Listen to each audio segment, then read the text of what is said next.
Katyn Massacre.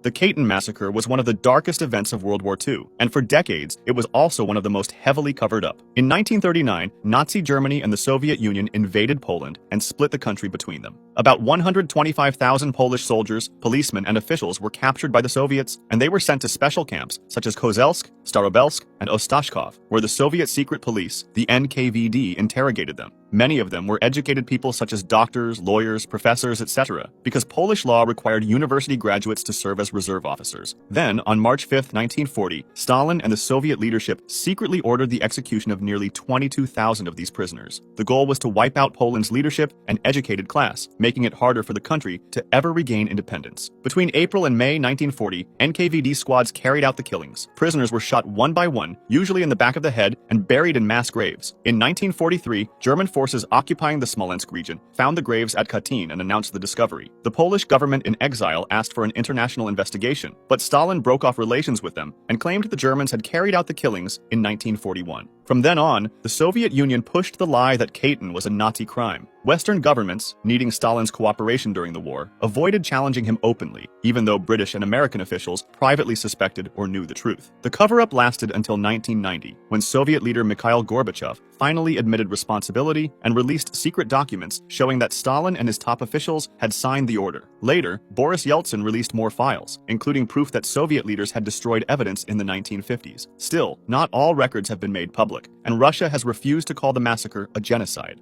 Ford Pinto scandal. On May 28, 1972, Mrs. Gray was driving with 13-year-old Richard Grimshaw in their new Ford Pinto. The car had only been on the road for 6 months, but already had problems. While traveling from Anaheim to Barstow, they were hit from behind by a Ford Galaxy going about 30 miles per hour after braking. The crash caused the Pinto's fuel tank to rupture, and the car burst into flames. Mrs. Gray died a few days later from her injuries, and Richard suffered severe burns that required many surgeries and skin grafts. In court, experts explained that the rear impact pushed the fuel tank forward, where bolts punctured it. Gasoline then sprayed into the car and ignited. After a 6-month trial, the jury found Ford responsible. Then, a few years later, Ford faced another trial after 3 teenagers in Indiana died when their Pinto was rear-ended by a van and exploded. This time, Ford was charged with reckless homicide. The company was not convicted, but the fact that a major corporation stood trial for homicide was seen as historic in holding companies accountable. In reality, Ford decided not to change the Pinto's design, even though crash tests had shown the fuel tank could rupture in rear-end collisions over 30 miles per hour. Engineers knew the problem could be fixed, such as by adding a rubber bladder to the tank at a cost of about $11 per car, but management rejected the change after a cost-benefit study concluded it was cheaper to pay legal damages than to redesign the car. The study calculated that preventing 180 burn deaths, 180 serious injuries, and 2,100 destroyed cars would save about $49.5 million, while fixing all 11 million cars and 1.5 million trucks would cost $137 million. This decision came to light in 1977, when journalist Mark Dowie published his article, Pinto Madness. During the Grimshaw trial, former Ford executive Harley Kopp testified that he had raised safety concerns but was forced into early retirement. His testimony, along with internal documents like the Grush and Sonby memo, showed how Ford knowingly put a dangerous car on the market. The jury awarded $125 million in punitive damages, slightly more than the $124 million Ford had made in Pinto profits up to that point. Blood money scandal. The blood money scandal was one of the worst medical disasters of the late 20th century, affecting tens of thousands of people around the world. Hemophilia A is a genetic disorder that prevents blood from clotting properly. To treat it, patients were given injections of factor VIII, a clotting protein made from donated human plasma. In the late 1970s and early 1980s, before HIV and hepatitis C were fully understood or tested for, much of this plasma came from high-risk groups such as prisoners, drug users, and men who had sex with other men. Plasma from thousands of donors was pooled together, which meant that if even one person carried a virus, the whole batch could be contaminated. By 1982, doctors noticed that some hemophiliacs were developing a strange immune deficiency, which was soon identified as AIDS. Then, in January 1983, an internal letter at Bayer's Cutter Biological Division admitted there was strong evidence that AIDS could be spread through plasma products. By March, the CDC publicly warned that clotting factors seemed to be responsible for AIDS among hemophiliacs. For this exact reason, some other companies started making heat-treated factor VIII that could kill viruses. However, despite knowing the risks, Bayer and other companies kept selling the untreated medicine for months, and in some cases, years. Cutter was the last of the major firms to get U.S. approval for its heat-treated product in February 1984. By 1985, the old untreated product could no longer be sold in Western countries, so companies began selling it in Asia and Latin America instead. Later documents show that Cutter told foreign distributors to use up stocks of the unsafe product before moving to the safer version, while publicly insisting it was not dangerous. Soon after, hemophiliacs in places like Hong Kong, Taiwan, and Latin America started testing positive for HIV. The damage was enormous. In the U.S., between 6,000 and 10,000 hemophiliacs were infected with HIV, and thousands more with hepatitis C. In total, tens of thousands of hemophiliacs worldwide contracted life-threatening infections. Governments and courts all over the world later launched inquiries and trials. In the U.S., for example, 4 companies agreed to pay $660 million to more than 6,000 victims. One U.S. health advocate later said that the internal documents were the most incriminating he had ever seen. Downing Street memos.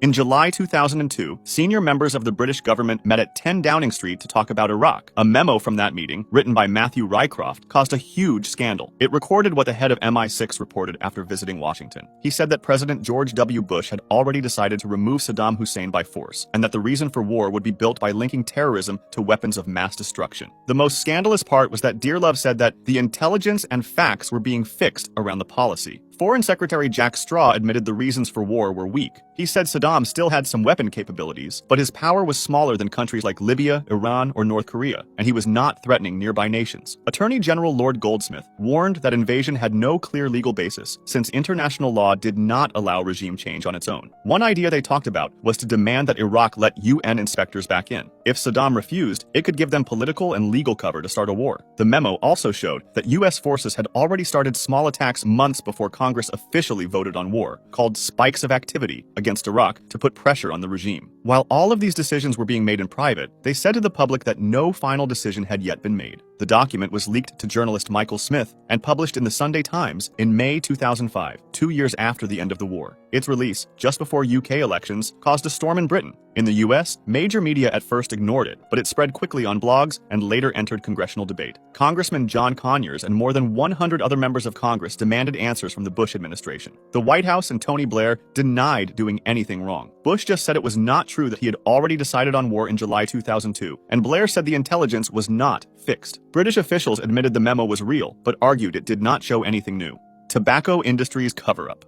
In the early 1950s, the tobacco industry faced a crisis it had never seen before. While no one thought smoking would have been dangerous before, they actually thought it was healthy. More and more scientific studies showed that it caused lung cancer and other deadly diseases. For the first time, the survival of the industry was in danger. So in December 1953, the heads of the largest tobacco companies met at New York's Plaza Hotel to decide on what to do. They hired John Hill, head of the public relations firm Hill and Knowlton, who told them that denying the science would not work. Instead, the industry should look like it supported science, while quietly undermining the findings. The key idea was that if the public believed the science was uncertain, people would keep smoking. In January 1954, the companies launched a massive newspaper ad campaign called A Frank Statement. It said the industry cared about public health, promised more research, and claimed there was no proof that smoking caused cancer. This was the start of what became known as the Tobacco Playbook. An internal R.J. Reynolds memo later summed it up pretty well. He said, "Doubt is our product." To create that doubt, the companies set up the Tobacco Industry Research Committee, or TIRC. It looked like an independent research committee, but was actually controlled by the industry. The TIRC paid for research that ignored the dangers of smoking, brought in scientists who doubted the smoking cancer link, and promoted studies that made the industry look good. Then, they also targeted the media. Hill and Knowlton gave reporters lists of independent experts to quote, which made it look like a real debate was still going on. Many journalists, wanting to show both sides, treated the scientific consensus and the industry's claims as if they were equally valid. This misled the public into thinking the dangers of smoking were still uncertain, even though the evidence was already strong. Tobacco companies also used lobbying to block regulations, and they created fake movements that promoted the idea that smoking was an individual choice and that there shouldn't be regulations on it. The strategy worked. For decades, smoking rates stayed high, regulations were delayed, and millions kept smoking despite the evidence. This success made it so the strategy was used by other industries as well, such as the fossil fuel one to question climate science, the soft drinks industry, etc.